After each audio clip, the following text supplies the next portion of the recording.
કેમ છો બધા મજામાં ને? આજનો આપણો વિષય છે ધોરણ 10. ધોરણ 10 ની અંદર બેઝિક ગણિત. બેઝિક ગણિત ની અંદર આપણે જે સિલેક્ટેડ ચેપ્ટર છે એકદમ ઈઝી ચેપ્ટર છે અને એના ગુણ પણ સારા છે એવા ચેપ્ટરને અહીંયા કવર કરવા જઈ રહ્યા છીએ. આટલા ચેપ્ટર તમારે કરવાથી આરામથી 60+ માર્ક આવી શકે છે અને ચેપ્ટર પણ ઈઝી છે. સિમ્પલ રીતે તમે વિડીયો પણ જોશો તો પણ તમને આવડી જશે.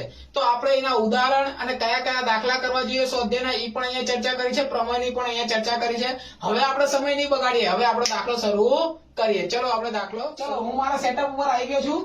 હવે આપણે દાખલા બતાવું છું હું તમને. પેજ નંબર બી અમુકમાં આપ્યા છે અને દાખલાના સ્વાધ્યાયના ક્રમ, કયો દાખલો ક્યારે કઈ રીતે ગણવાનો છે એની પણ અહીંયા ચર્ચા કરીશું. તો પહેલા આપણી શરૂઆત થાય છે ચેપ્ટર નંબર 2 થી. ક્યાંથી શરૂઆત થાય છે? બહુપદી. ચેપ્ટર નંબર 2 થી આપણી શરૂઆત થઈ રહી છે. ચેપ્ટર નંબર 2 ની અંદર કયા કયા ઉદાહરણ ગણવાના છે? તો તમારી જે નવી ચોપડી છે 2023 ની એ પ્રમાણે આમાં પેજ નંબર અને ઈચ પ્રમાણે ઉદાહરણ તમારે ધ્યાનમાં લેવાના છે.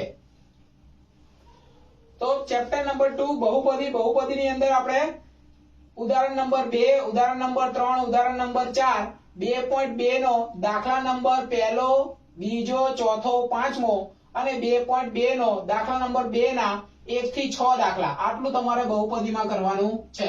ફરી એકવાર બોલી જાઉં. ચેપ્ટર નંબર 2 ઉદાહરણ નંબર બીજું, ત્રીજું, ચોથું 2.2 ના સ્વાધ્યાય.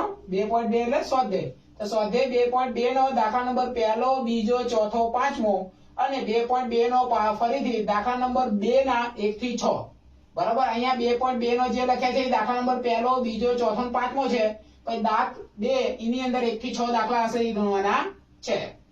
પછી શરૂઆત કરીએ આગળ. તો બરાબર મિત્રો, આ રીતે રાખું તો તમને વધારે સરસ દેખાશે. તો ચેપ્ટર નંબર 3, ચેપ્ટર નંબર 3 ની અંદર કોષ્ટક આપેલું હશે. પેજ નંબર ચોપડીના, તમારી નવી ચોપડી છે એ પ્રમાણે 23માં પેજ નંબર ઉપર એક કોષ્ટક આપેલું છે. આ કોષ્ટકના આધારે મિત્રો MCQ પૂછવામાં આવે છે. બરાબર, ખરા ખોટા પૂછવામાં આવે છે એટલે ટૂંકમાં એ પાર્ટની અંદર ઘણા બધા ક્વેશ્ચનો મને જોવા મળ્યા છે એટલે આ કોષ્ટકને અહીંયા કવર કર્યું છે. ઉદાહરણ નંબર 4, ઉદાહરણ નંબર 5, ઉદાહરણ નંબર 6, ઉદાહરણ નંબર 7. ત્યારબાદ પછી આગળ જઈએ તો 3.2 ની અંદર બધા જ દાખલા ગણવાના છે.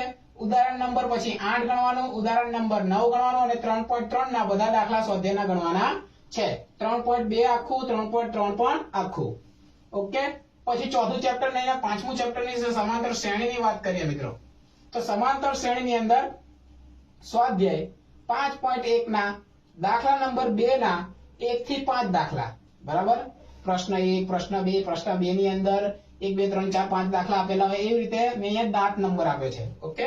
દાંત એટલે દાખલા નંબર. તો અહીંયા આગળ આપણે સ્વાધ્યાય 5.1 ના બરાબર દાખલા નંબર 2 ના 1 થી 5 દાખલા ગણવાના છે. પછી ઉદાહરણ 3 થી લગાવીને 8 અને ઉદાહરણ 10મું ગણવાનું છે અને સ્વાધ્યાય 5.2 ના દાખલા નંબર 3 ના 1 થી 5 દાખલા ગણવાના છે. ત્યારબાદ દાખલા નંબર 4 થી લગાવીને 20 લગીના દાખલા બધા ગણવાના છે. ઉદાહરણ નંબર 11 થી 14. પછી આ તમારું પાંચમું ચેપ્ટર અહીંયા આગળ જઈએ તો 5.3 ની અંદર દાખલા નંબર પહેલો, દાખલા નંબર બીજો અને દાખલા નંબર ત્રીજો એના જે પણ અંદર સબ દાખલા હોય એટલે કે બીજા પણ દાખલા નંબર 1 ની અંદર 2-3 દાખલા હશે, દાખલા નંબર 2 ની અંદર 4-5 દાખલા હશે, દાખલા નંબર 3 ની અંદર 2-4 દાખલા હશે. આ બધા દાખલા ગણવાના છે. દાખલા નંબર 4 થી 10 અને ત્યારબાદ દાખલા નંબર 12, 14, 15, 17 અને 19 ને 20 ગણવાનો છે. આ મિત્રો પાંચમા ચેપ્ટરનું વેટેજ થોડું વધારે છે એટલે એના દાખલા પણ અહીંયા વધારે આપણે લીધા છે. ફરીથી એકવાર રિવિઝન કરી દઉં કે 5.1 ના દાખલા નંબર 2 ના 1 થી 5 દાખલા, ઉદાહરણ નંબર 3 થી 8 અને ઉદાહરણ નંબર 10. પછી 5.2 ના દાખલા નંબર 3 ના 1 થી 5 દાખલા અને દાખલા નંબર 4 થી લગાવીને 20 દાખલા અને ઉદાહરણ નંબર 11 થી 14. પછી 5.3 ની અંદર દાખલા નંબર પહેલો, બીજો, ત્રીજાના બધા દાખલા અને દાખલા નંબર 4 થી 10 અને દાખલા નંબર 12, 14, 15, 17, 19 ને 20. આટલા દાખલા તમારે કરવાથી પાંચમું ચેપ્ટર સંપૂર્ણ થાય છે. તો થોડુંક આગળ જોઈએ. પછી મિત્રો જોઈએ છઠ્ઠું ચેપ્ટર. છઠ્ઠા ચેપ્ટર ની અંદર પ્રમેય 6.1 નો ચોપડીના પેજ નંબર 68 એટલે કે 68 ઉપર આપેલો છે. આ પ્રમેય તમારે કરવાનો છે. સમાંતરાલ થેલ્સ નો પ્રમેય લોકો કહીએ છીએ એ આપણે પ્રમેય અહીંયા કવર કરે છે. ત્યારબાદ 6.2 નો દાખલા નંબર પહેલો, દાખલા નંબર બીજાના બધા નાના દાખલા, પછી 6.3 સ્વાધ્યાય એની અંદર દાખલા નંબર પહેલાના બધા દાખલા અને દાખલા નંબર 2 આટલું છઠ્ઠા ચેપ્ટરમાં કરવાનું છે, બીજું કશું કરવાનું નથી. ફરી એકવાર બોલું છું, પ્રમેય 6.1 થેલ્સનો પ્રમેય કહેવાય. 6.2 ના દાખલા નંબર પહેલો બીજો બીજાના બધા. 6.3 સ્વાધ્યાય એની અંદર દાખલા નંબર પહેલાના બધા અને દાખલા નંબર 2. ત્યારબાદ ચેપ્ટર આવે છે સાતમું. સાતમા ચેપ્ટર ની અંદર ઉદાહરણ નંબર પહેલું બીજું ત્રીજું 7.1 ના દાખલા નંબર 1 ના બધા દાખલા અને દાખલા નંબર ત્રીજો ચોથો આઠમો નવમો અને 10મો ગણવા જેવા છે.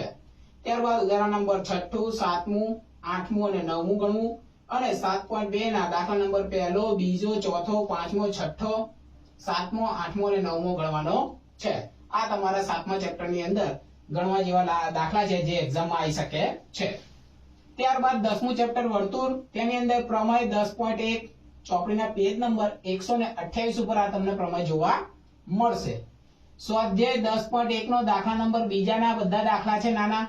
ત્યારબાદ દાખલા નંબર 3 4 ના પણ બધા દાખલા ગણવાના છે અને પ્રમેય 10.2 ચોપડીના પેજ નંબર તમારા 130 ઉપર આપેલો હશે અને 10.2 નો દાખલા નંબર પહેલો બીજો અને ત્રીજો એમસીક્યુ જે છે એ કરવાના છે. ઓકે.